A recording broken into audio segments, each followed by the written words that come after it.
¿Alguna vez has sentido el olor del asfalto caliente mezclado con basura podrida y perfumes caros? Así huele la mayor ilusión geopolítica del siglo XXI. Nos vendieron un cuento hermoso. Abres cualquier revista financiera, enciendes Bloomberg o CNBC y escuchas exactamente el mismo coro entusiasta. Nos dicen, el rey ha muerto, viva el rey.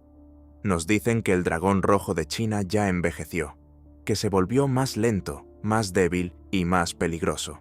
Pero no te preocupes, porque ya encontraron el reemplazo.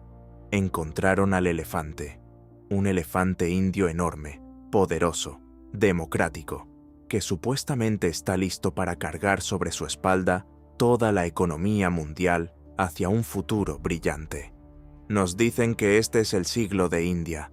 Los inversionistas de Wall Street están moviendo su dinero de Shanghái a Mumbai como si estuvieran corriendo hacia una mina de oro. Tim Cook abre nuevas tiendas de Apple en Delhi con su sonrisa perfecta de Hollywood, prometiendo que ahora tu próximo iPhone será ensamblado aquí, en la democracia más poblada del planeta. Los políticos en Washington y Londres le dan la mano a Narendra Modi como si fuera el nuevo salvador del libre mercado y el contrapeso perfecto contra Pekín.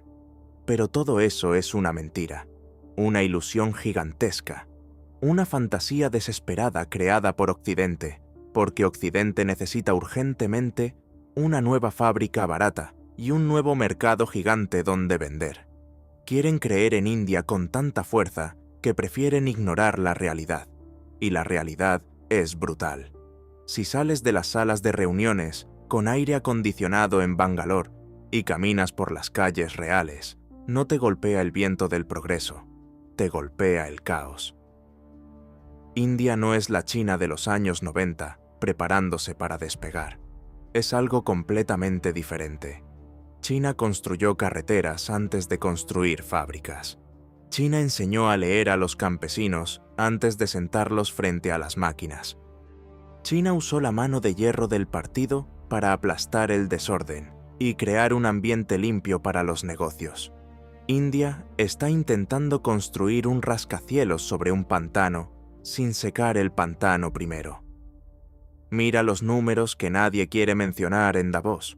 El PIB per cápita de India sigue siendo unas 5 veces menor que el de China. 5 veces.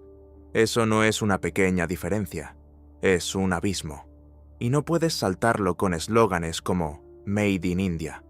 Lo que vemos es un país donde un programa espacial convive con supersticiones medievales, donde los multimillonarios construyen palacios privados de 27 pisos al lado de barrios donde ni siquiera existe alcantarillado. Eso no es la base de una superpotencia, es un barril de pólvora de desigualdad social. Y alguien ya encendió la mecha. Mira hacia arriba, muy por encima del ruido, del tráfico, del humo y de las multitudes interminables. Mira al espacio, donde la bandera de India ondea con orgullo. Todo el mundo recuerda ese momento. El módulo de aterrizaje de la misión Chandrayaan-3 tocó el polo sur de la Luna, y de repente los titulares estaban en todas partes. India ha llegado. Un nuevo gigante espacial. Un milagro tecnológico por menos dinero que una película de Hollywood. A la gente le encantaba repetir un dato. La misión costó menos que la película Interstellar. Sonaba perfecto, eficiente, inteligente. La prueba definitiva del genio indio. Delhi se sintió más grande después de eso. Los líderes comenzaron a hablar de construir su propia estación espacial, de enviar astronautas a la órbita, de competir con las mayores potencias del planeta. Parecía que el futuro ya había llegado, pero eso es solo la fachada. Una pared brillante, pulida, cromada, construida por equipos de relaciones públicas y cámaras de televisión. Ahora baja la cámara, rápido, de la luna a la calle, de los satélites a las aceras, del orgullo nacional a la supervivencia diaria. ¿Qué ves? No ves innovación, no ves ciudades futuristas. Ves canales de aguas residuales abiertos que atraviesan barrios enteros como heridas infectadas. Ves a cientos de millones de personas que en 2026 todavía comienzan su día buscando arbustos, terrenos vacíos o vías de tren porque en sus casas no hay baño. Piénsalo. Un país que calcula trayectorias de cohetes no puede construir saneamiento básico para su propia gente. Eso no es pobreza. Eso es un absurdo civilizatorio. ¿Cómo puedes lanzar satélites y al mismo tiempo no ser capaz de instalar una tubería de alcantarillado que sobreviva una temporada de lluvias? Porque el programa espacial no es la base, es la cortina más cara de la historia moderna. Es tecnonacionalismo, una droga emocional diseñada para hacer que la gente hambrienta se sienta orgullosa porque su cohete vuela más alto que el del vecino, mientras sus propios hijos juegan al lado de desechos tóxicos. India todavía tiene un trabajo que suena medieval: limpiadores manuales de alcantarillas. Personas de las castas más bajas bajan a pozos tóxicos sin máscaras, sin protección, casi desnudos, usando cubos para sacar excrementos humanos de sistemas construidos durante el dominio británico hace más de 100 años. Mueren ahí abajo, por gases venenosos, por infecciones, por sepsis, en la oscuridad bajo los pies de personas que al mismo tiempo están viendo el lanzamiento de otro cohete desde sus teléfonos. Esto es la Edad Media con armas nucleares, cyberpunk en su peor versión, alta tecnología y vida miserable llevadas al extremo. El gobierno habla de Smart Cities, ciudades inteligentes llenas de sensores, cámaras y sistemas digitales. Pero llega el primer gran monzón y esas ciudades inteligentes se convierten en ríos de aguas negras. El drenaje falla, el plástico tapa las tuberías, el agua de las inundaciones se mezcla con residuos humanos. La gente camina con el agua hasta la cintura, intentando salvar sus muebles, mientras en la televisión les hablan de la grandeza de la economía digital india. Eso no es progreso, es esquizofrenia nacional. China construyó casas de concreto y sistemas de agua antes de soñar con Marte. India decidió que el agua podía esperar. La apariencia importa más que la realidad. La élite de Bangalore y Mumbai vive dentro de burbujas protegidas, complejos privados con agua limpia, aire filtrado y seguridad privada. Para ellos, el espacio parece más cercano que el barrio pobre de al lado. Pero hay un problema. No puedes bloquear el olor de la decadencia con Wi-Fi. No puedes construir una superpotencia sobre aguas negras, barro y negación. Tarde o temprano, la podredumbre llega a los pisos más altos. Y cuando eso pasa, toda la hermosa ilusión comienza a derrumbarse. ¿Alguna vez has escuchado cómo se queja el metal cuando soporta demasiado peso? No cuando se rompe de golpe, no cuando explota, sino ese sonido lento, doloroso, de algo pesado intentando sostener más de lo que jamás fue diseñado para cargar. Ese es el verdadero sonido de India en 2026. Si quieres entender por qué la economía india no se convertirá en la próxima China, no mires los gráficos de la bolsa. No escuches a los inversionistas en Nueva York. No confíes en las presentaciones brillantes del gobierno. Simplemente compra un boleto de tren.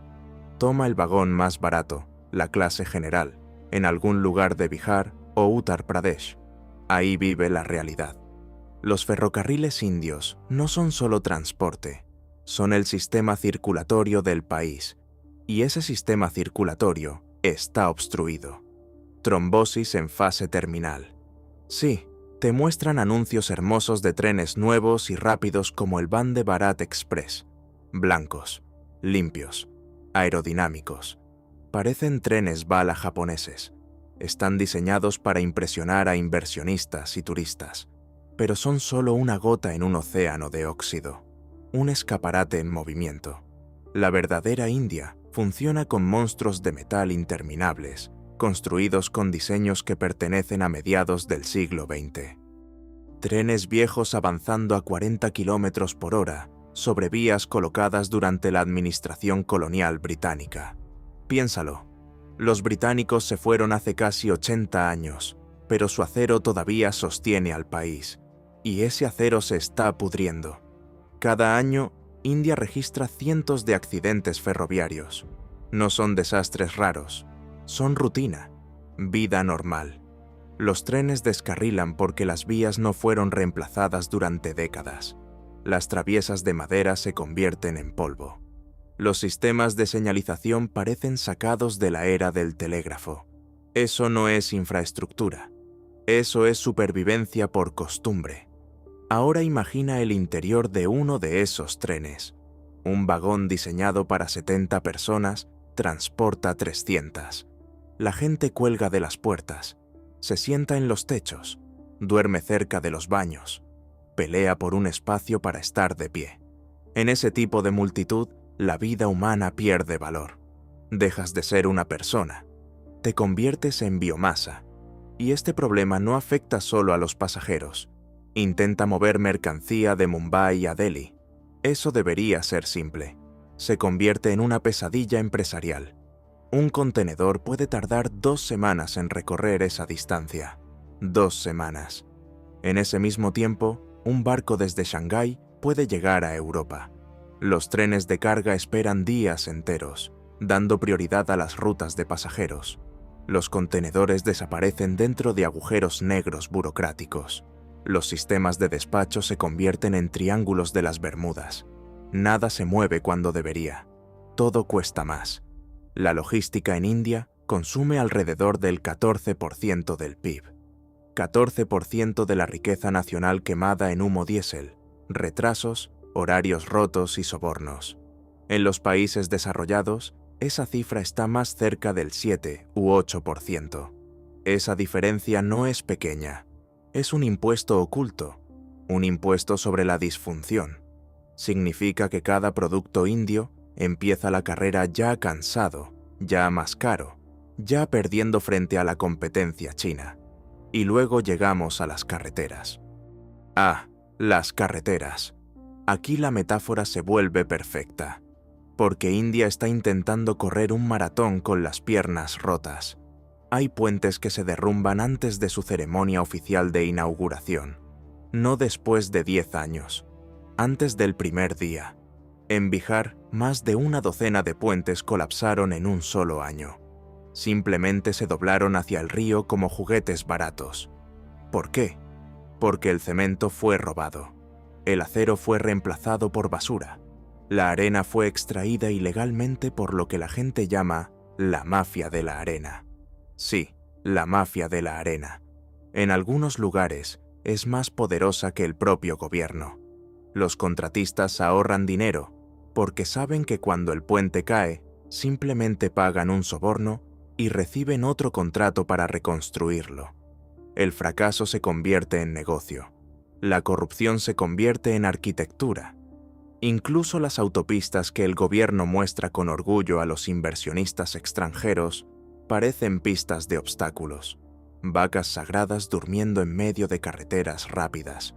Camioneros esquivando baches lo suficientemente grandes como para tragarse un coche pequeño.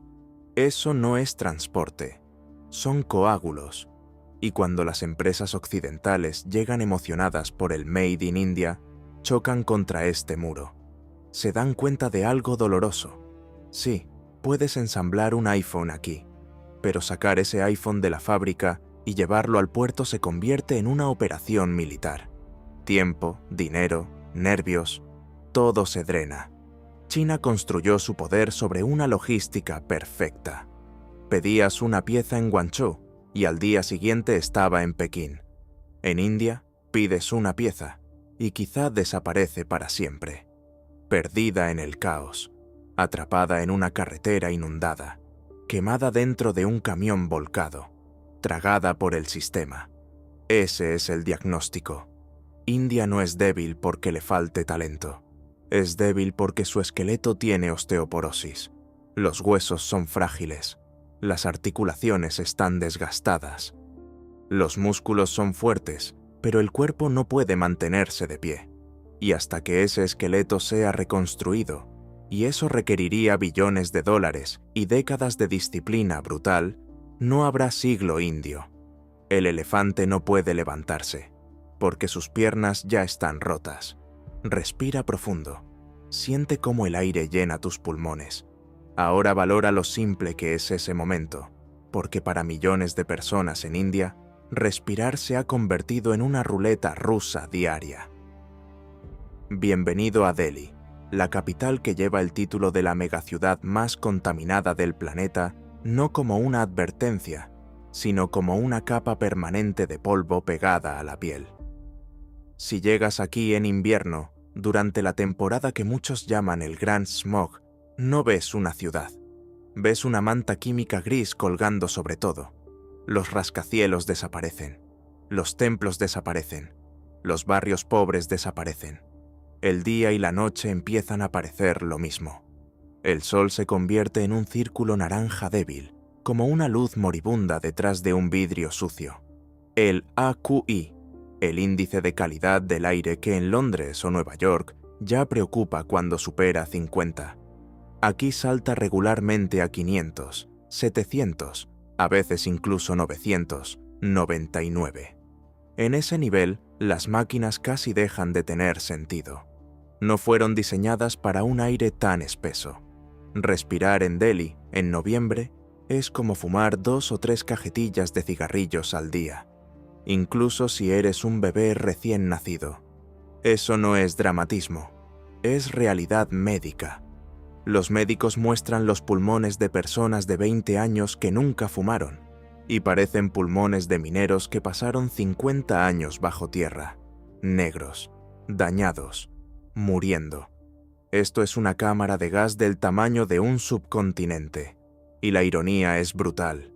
India quiere convertirse en la oficina del mundo, el lugar donde se mueve el negocio global. Pero los diplomáticos extranjeros y los altos ejecutivos reducen al mínimo sus viajes a Delhi porque no quieren que sus hijos crezcan con asma. Eso es lo que yo llamo apartheid ambiental. Los ricos compran supervivencia. Compran purificadores industriales de aire de marcas como Dyson y Philips. Convierten sus apartamentos en búnkeres sellados. Conducen coches con aire filtrado. Envían a sus hijos a escuelas de élite donde el aire se limpia como si fuera agua potable. Pero los pobres, los conductores de rickshaw, los vendedores ambulantes, los obreros de construcción, viven afuera, duermen afuera, inhalan toda la tabla periódica. Ellos son los filtros humanos de este milagro económico. Sus pulmones pagan el verdadero precio del crecimiento del PIB. Entonces, ¿de dónde viene todo este veneno? Del precio de una industrialización sucia y caótica. Millones de camiones diésel viejos que debieron desaparecer hace 20 años. Miles de fábricas de ladrillos usando métodos del siglo XIX. Polvo de construcción de obras interminables sin ninguna protección. Y luego está el ritual anual de quemar los campos. Los agricultores de estados cercanos como Punjab y Haryana queman los restos de cosecha porque no pueden pagar maquinaria para retirarlos. Ese humo se mezcla con la niebla y los gases de escape y crea una manta tóxica que asfixia el norte de India durante meses. Cada año, el gobierno declara la guerra contra la contaminación. Cierran escuelas, restringen el tráfico de camiones, rocían agua en las calles. Pero eso es como intentar apagar un incendio forestal con una pistola de agua de juguete. Compáralo con China. Antes de los Juegos Olímpicos, Pekín enfrentó una crisis similar. El gobierno movió fábricas, prohibió el carbón, forzó el uso de vehículos eléctricos. Duro, autoritario, brutal, pero efectivo. El cielo sobre Pekín cambió. India no puede hacer eso.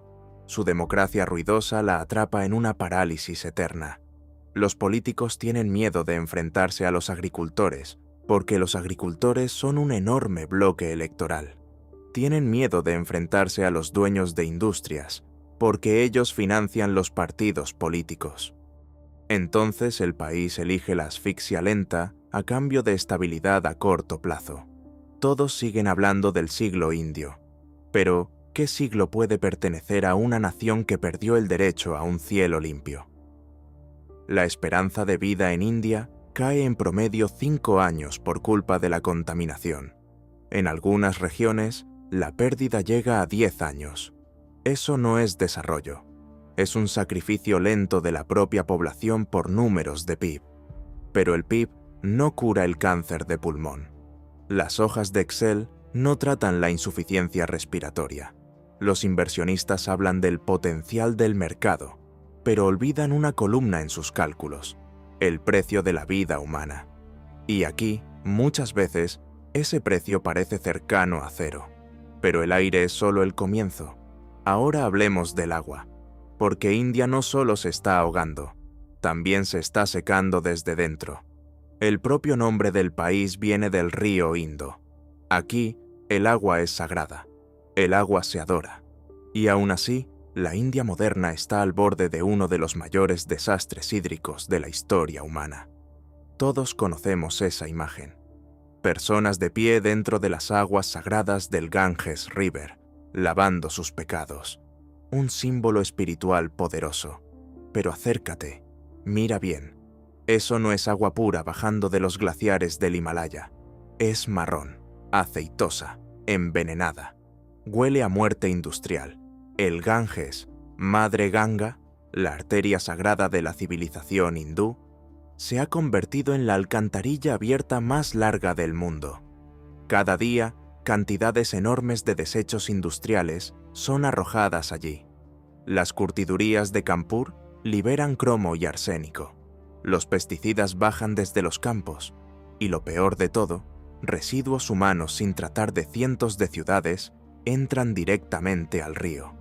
En algunos lugares, el nivel de bacterias fecales supera en 3000 veces los límites seguros. 3000.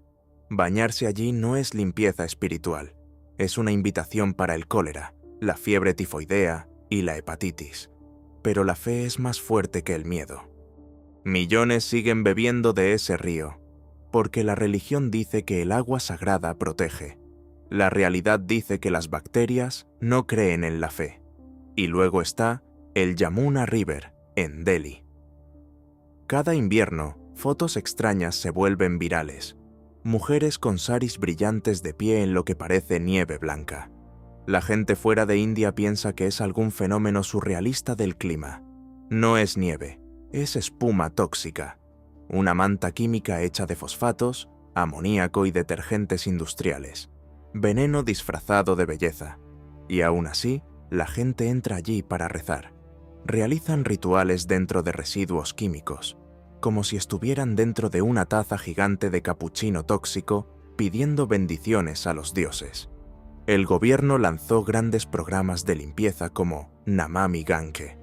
Se prometieron miles de millones de dólares, pero, igual que el agua, gran parte de ese dinero desapareció en la arena de la corrupción, perdido entre contratos, comisiones y burocracia infinita. Y aún así, el río sigue enfermo. Mira a los ojos de una calle india llena de gente. ¿Qué ves? ¿Esperanza? ¿Energía? ¿Ambición? ¿Una nación joven lista para conquistar el mundo? Eso es lo que dicen los informes. Eso es lo que los economistas del World Bank y del International Monetary Fund repiten una y otra vez. Lo llaman el dividendo demográfico. Suena hermoso. China está envejeciendo. Japón ya es viejo. Europa está cansada. Pero India es joven. La edad promedio de un indio es de apenas 28 años. Eso es 10 años menos que el promedio en Estados Unidos y casi 20 menos que en Japón. Sobre el papel, parece un premio gordo.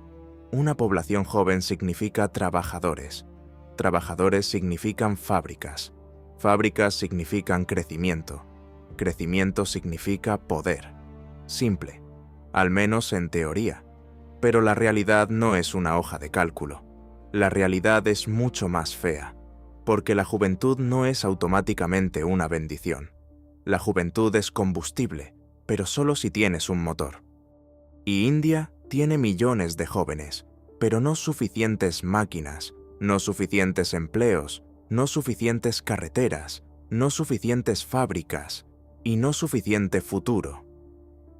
Así es como un dividendo se convierte en una bomba. Cada mes, Alrededor de 1 millón de jóvenes entra al mercado laboral de India. Piénsalo, cada mes. 1 millón de personas nuevas necesitando trabajo. 1 millón de jóvenes hambrientos, ambiciosos y frustrados que necesitan dinero para comida, alquiler, medicinas, estudios y los mismos teléfonos inteligentes que ven en la publicidad. Pero la economía no puede absorberlos. Tal vez la mitad, tal vez menos. El resto queda afuera. El desempleo juvenil oficial en las ciudades ya supera el 20%. El desempleo real, el oculto, es mucho peor. 40%, quizá 50%. Media generación parada antes incluso de comenzar su vida. Imagina la violencia psicológica de eso. Estudias, esperas, crees en tus padres. Ellos te dicen que la educación es la escalera. Subes, y cuando llegas arriba, no hay puerta, solo una pared. Vimos un ejemplo perfecto. El sistema ferroviario indio anunció unas 35.000 vacantes de bajo nivel. No eran trabajos prestigiosos, no eran empleos glamorosos, puestos básicos, ayudantes, limpiadores, operadores, mantenimiento. ¿Salario? Unos $200 al mes. ¿Cuántas solicitudes llegaron? No 10.000, no 100.000. 12 millones de personas aplicaron. 12 millones. Entre ellos había ingenieros, graduados en ciencias, personas con títulos universitarios dispuestas a barrer andenes con tal de tener estabilidad. Eso no es competencia, eso es darwinismo, eso es supervivencia. Eso es un país donde la educación superior muchas veces se convierte en una fábrica de decepción. El sistema educativo indio produce diplomas más rápido de lo que produce habilidades reales. Miles de universidades privadas aparecen por todas partes como hongos después de la lluvia. Algunas apenas son escuelas, solo edificios que venden sueños. Crean millones de ingenieros que nunca tocaron maquinaria real. Millones de programadores que no pueden escribir un código básico que funcione. Títulos sin competencia. Confianza sin oportunidad. Las familias venden tierras.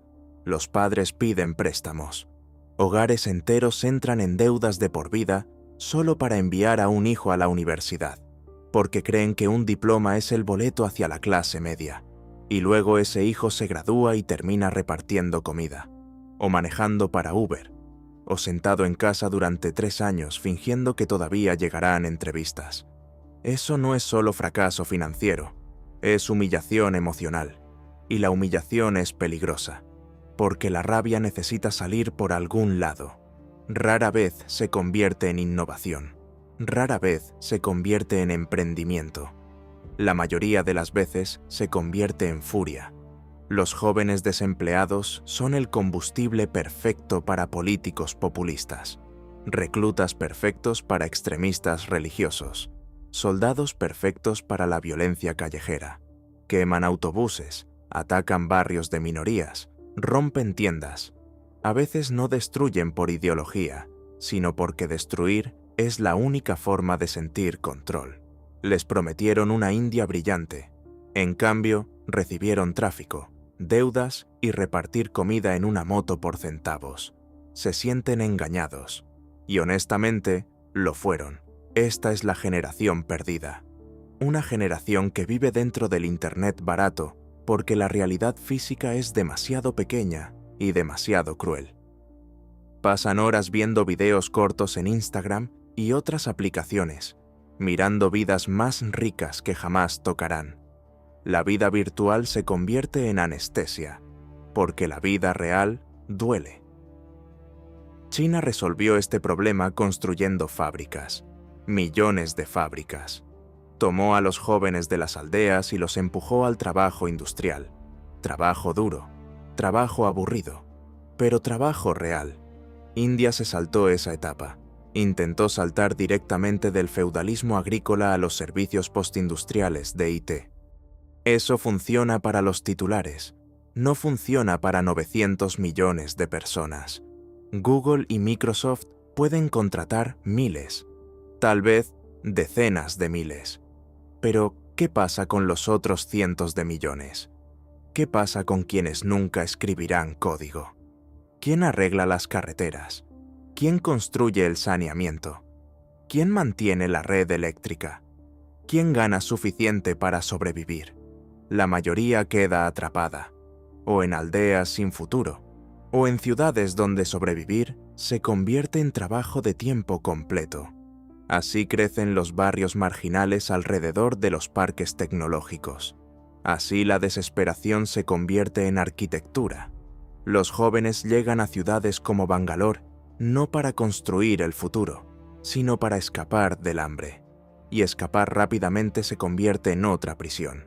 Habitaciones diminutas, baños compartidos, viajes eternos, salarios bajos, sin ahorros, sin dignidad, solo supervivencia con wifi.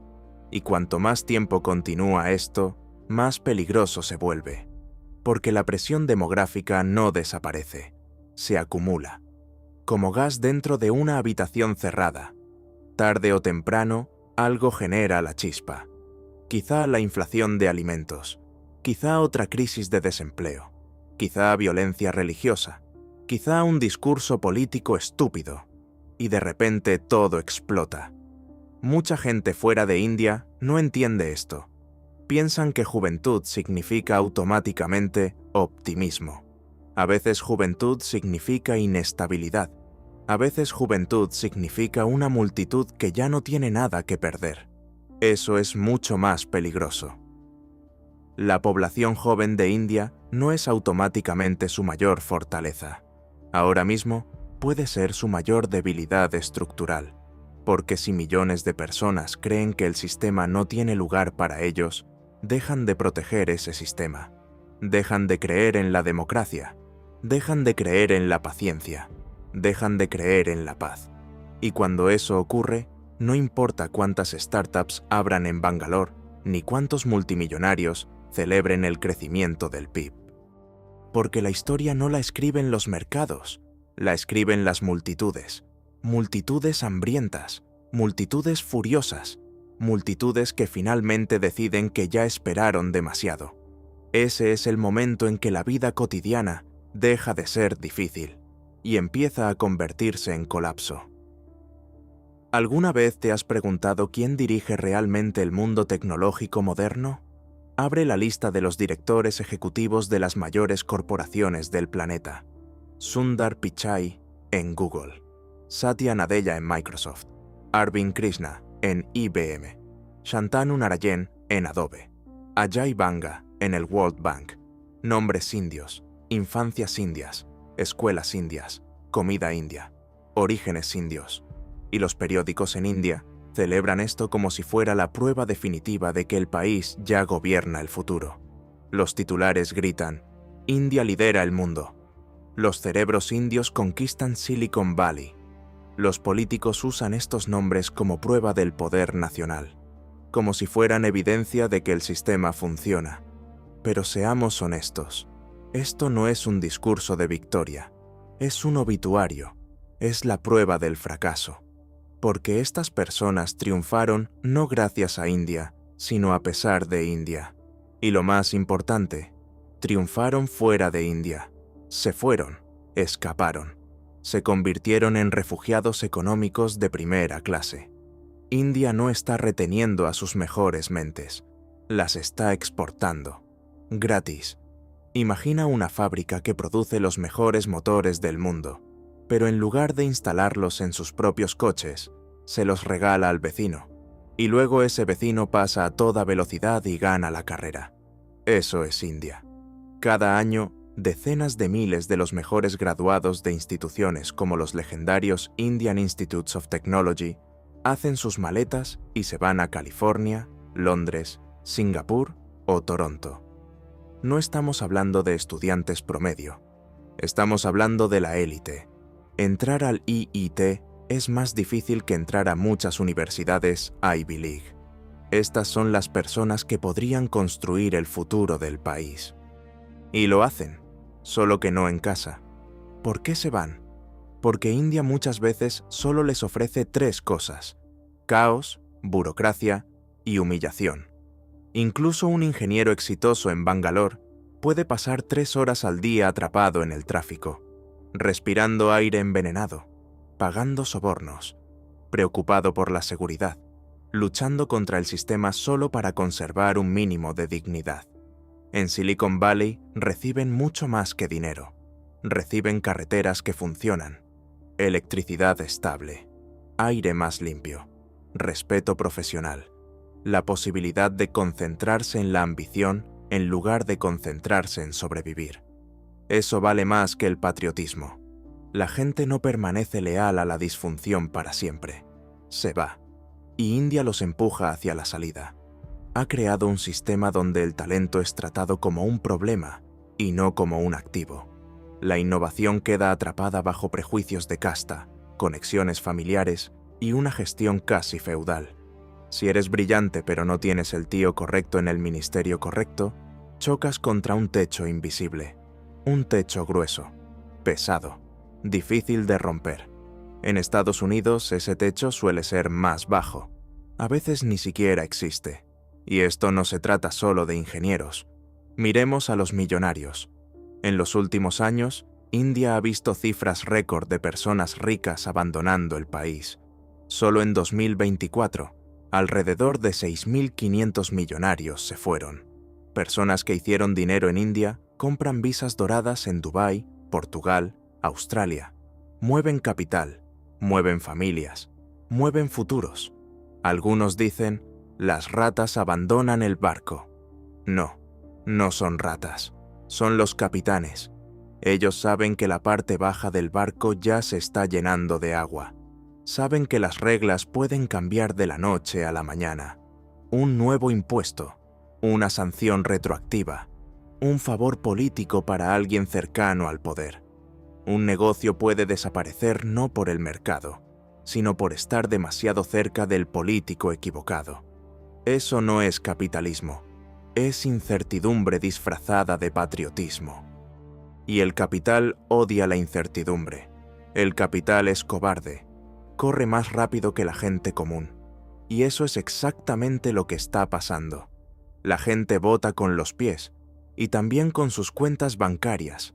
En India, muchas veces el patriotismo termina en el control de pasaportes del Indira Gandhi International Airport.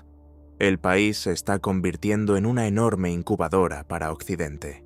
India gasta sus recursos limitados, formando médicos, ingenieros y científicos, para luego regalárselos a Estados Unidos y Reino Unido. Eso es colonialismo al revés. Antes, el imperio robaba los recursos de la colonia por la fuerza. Ahora la colonia entrega voluntariamente su recurso más valioso, esperando que alguien lo acepte. Cerebros, talento, capital humano. Y mientras Sundar Pichai presenta el futuro de la inteligencia artificial en San Francisco, su ciudad natal puede seguir sufriendo apagones porque un transformador de 30 años acaba de explotar. Ese es el verdadero precio de esta supuesta grandeza. Grandeza para exportación, decadencia para consumo interno. El siglo indio puede llegar, pero no en Delhi, no en Mumbai, no en Calcuta. Puede llegar en Seattle, en Toronto, en Londres, en lugares donde las mentes indias construyen el futuro de otros, mientras su propia patria sigue atrapada en el ayer. Esa es la verdad cruel. India no tiene escasez de talento. Tiene un fracaso de retención. No le falta brillantez.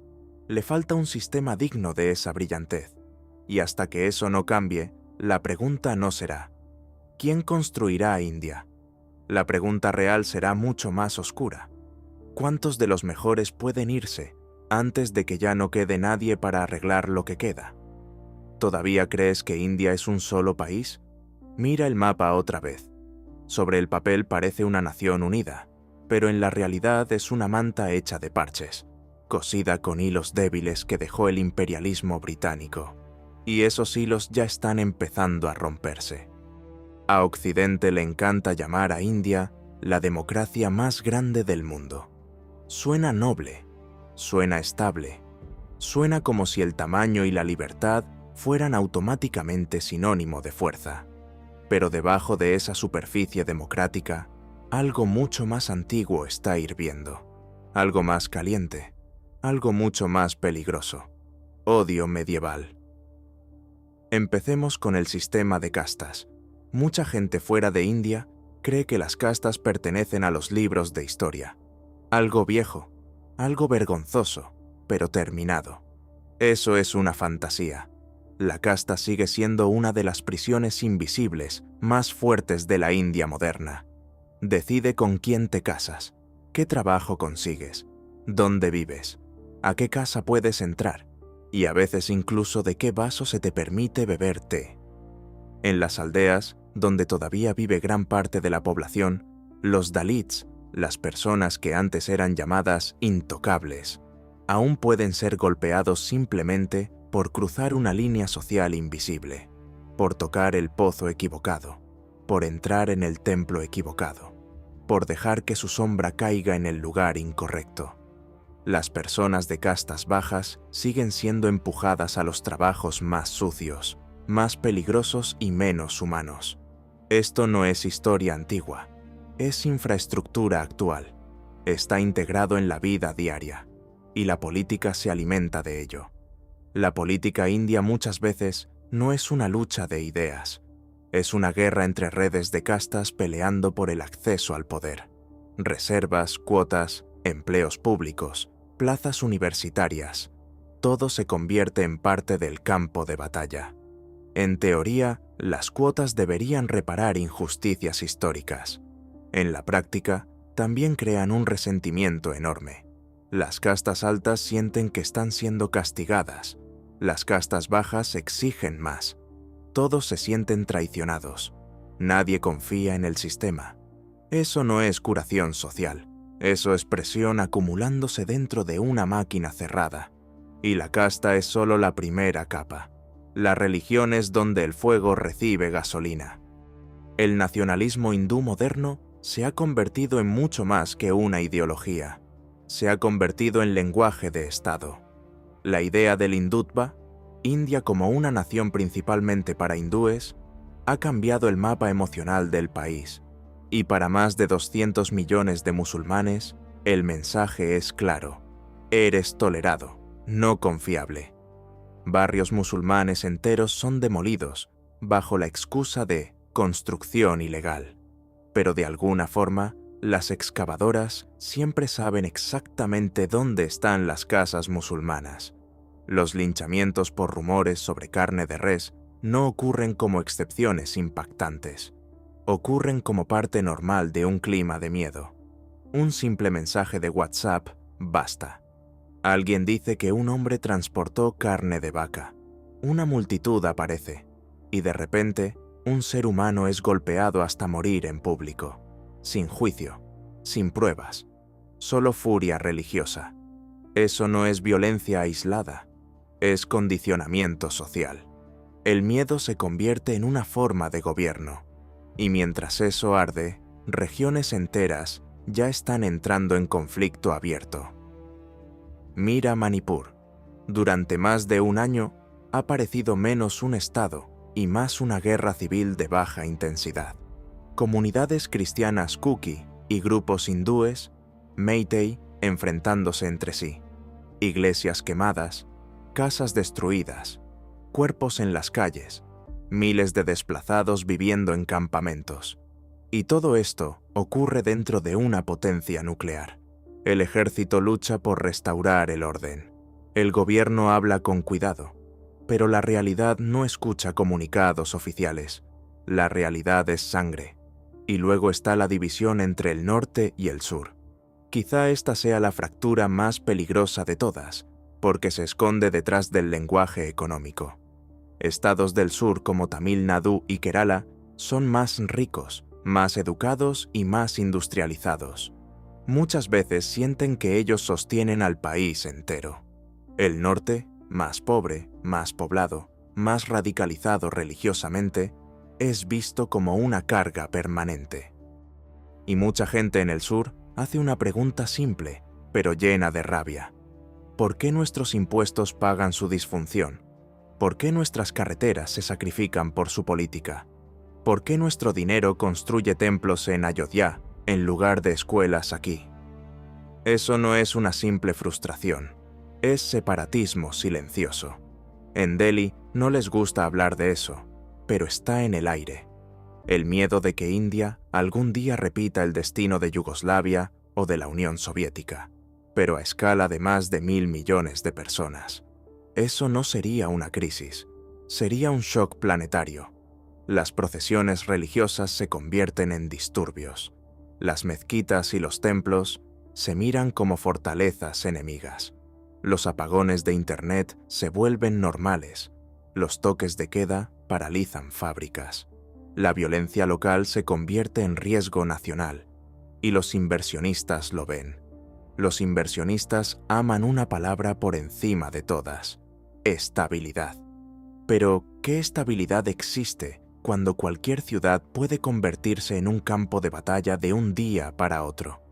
Cuando el Internet desaparece durante una semana, cuando el transporte se detiene porque una multitud bloqueó la carretera, cuando una fábrica cierra porque sus trabajadores pertenecen a la comunidad equivocada. El capital no es valiente, el capital huye del miedo y ve exactamente lo que muchos titulares intentan esconder. India está unida principalmente en los mapas y en los discursos. En la realidad, es un volcán. Y ese volcán ya está en erupción. La lava es odio de castas, venganza religiosa, resentimiento regional, humillación histórica. Y los líderes políticos siguen alimentándolo porque la división es rentable durante las elecciones. Movilizan votantes enseñándoles a quién odiar. Victoria a corto plazo.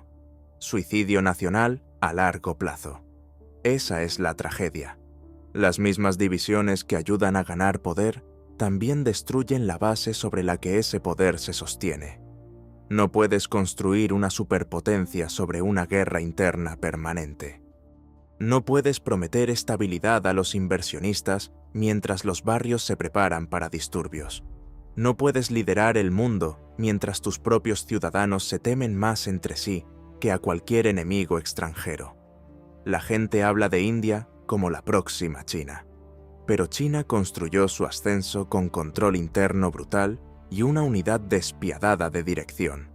India intenta crecer mientras pelea consigo misma en todas las direcciones al mismo tiempo. Eso no es ascenso. Eso es fragmentación. Un gigante sobre pies de barro ya es suficientemente peligroso.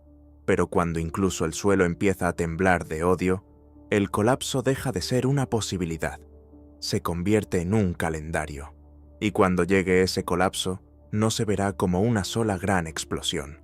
Se verá como algo más lento. Ciudades encerrándose en sí mismas, estados negándose a cooperar, comunidades armándose, la confianza desapareciendo, las instituciones vaciándose por dentro. Y un día, la gente se dará cuenta demasiado tarde de que el país que creían permanente, en realidad, estaba sostenido por miedo, costumbre y negación. Así es como se rompen las naciones, no por un gran enemigo externo, sino por millones de pequeñas guerras internas.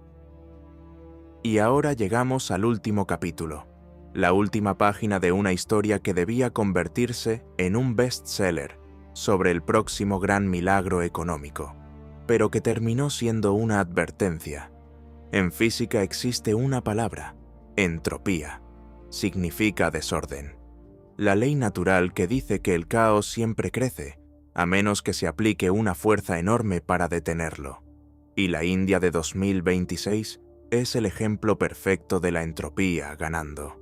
El caos venciendo a la estructura, el ruido venciendo a la señal, la masa venciendo al sentido. A la gente le encanta comparar India con China. Dicen que China tuvo su milagro y ahora es el turno de India. Pero olvidan algo importante. El ascenso de China fue construido sobre un orden despiadado, a veces cruel, a veces inhumano, pero absolutamente disciplinado. Cuando el partido decía «construyan», las montañas se movían, los ríos cambiaban de dirección, ciudades enteras aparecían de la nada en pocos años. Funcionó porque la máquina funcionaba. Cada pieza se movía en la misma dirección. India eligió otro camino. Occidente lo llama con romanticismo caos gestionado. Suena flexible, creativo, democrático. Pero el caos no se puede gestionar. Ese es precisamente el problema. El caos devora planes, destruye estrategias, convierte la visión a largo plazo en teatro político. Por eso el siglo indio terminó antes de comenzar.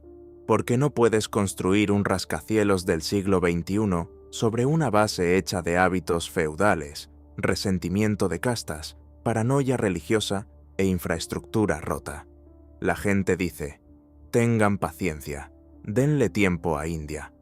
Pero la historia no espera, el clima no espera, la demografía no espera, el agua no espera. No puedes pedirle a 1,5 mil millones de personas que negocien tranquilamente cuál dios importa más mientras los ríos se secan y el aire se convierte en veneno. El mundo quería que India fuera el gigante bueno, un contrapeso democrático frente a China, un gigante seguro, un gigante amigable. Pero el mundo confundió tamaño con fuerza, y esa confusión sale cara. Un tumor también puede ser grande.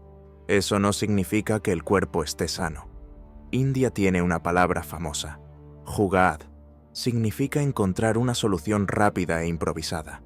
Arreglar algo complejo con un palo, un poco de alambre y pura astucia. Muchos lo celebran como creatividad, como prueba de inteligencia. Y sí, a nivel personal, puede ser admirable. Pero para una superpotencia, el jugad es una sentencia de muerte. No puedes construir liderazgo global con cinta adhesiva. Necesitas sistemas, estándares, fiabilidad aburrida, consistencia brutal. Ese tipo de disciplina que nadie celebra porque no parece emocionante. India sigue eligiendo improvisación en lugar de estructura. Y la improvisación no escala a una civilización de este tamaño. Ahora mira las proyecciones económicas. Dicen que para 2050, India podría convertirse en la economía más grande del mundo. Gráficos hermosos, líneas perfectas hacia arriba. Pero esos gráficos están dibujados con regla. La realidad no es lineal. La realidad se rompe. Y India se está acercando a esa ruptura. El colapso climático golpeará a esta región con más fuerza que a casi cualquier otra. Cuando la temperatura suba otro 1,5 grados, grandes partes de la llanura indo-gangética podrían volverse físicamente insoportables para la vida humana. No incómodas, inhabitables. El cuerpo humano simplemente no podrá enfriarse. En ese momento, esto dejará de ser economía. Se convertirá en migración a escala bíblica. Cientos de millones de refugiados climáticos moviéndose no hacia la oportunidad, sino lejos de la muerte. No hacia oficinas, hacia la supervivencia. Las fronteras dejarán de importar. Los discursos políticos dejarán de importar. El crecimiento del PIB dejará de importar. Solo importará el agua. Solo importará la sombra. Solo importará escapar. Esto no es el nacimiento de una nueva estrella. Es el colapso de una supernova. Una estructura gigante derrumbándose bajo su propio peso interno. Demasiadas contradicciones, demasiada presión, muy poco orden. Y cuando caiga, todos lo sentirán. Porque inversionistas globales, gobiernos y cadenas de suministro ya están conectados a esta ilusión. El caos no se quedará en India. Viajará. Se convertirá en problema de todos. El caos gana porque el orden es caro. El orden exige sacrificio, disciplina, paciencia, un propósito compartido. Y India está demasiado dividida, demasiado orgullosa de su propia fragmentación, demasiado enamorada de su ruido como para aceptar ese tipo de unidad dolorosa. Por eso sigue siendo lo que ha sido durante décadas, el país del futuro. Siempre el futuro, nunca el presente. Hace 50 años decían lo mismo. Dentro de 50 años quizás seguirán diciendo lo mismo.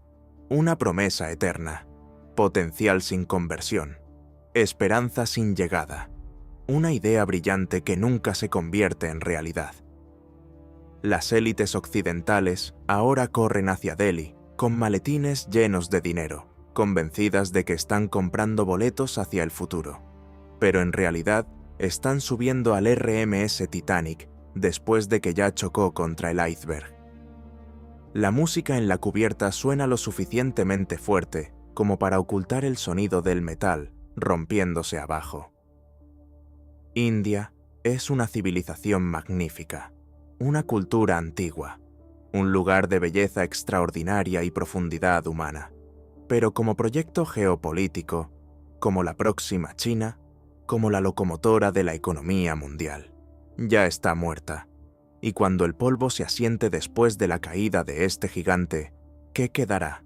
Ruinas de ambición, vacas sagradas comiendo plástico en las calles, niños jugando en el polvo con pedazos rotos de smartphones que todavía nunca aprendieron realmente a fabricar por sí mismos. El telón no cae con aplausos, sino con el sonido silencioso de la tierra secándose y con el ruido de 1000 millones de voces pidiendo un milagro que nunca llegará.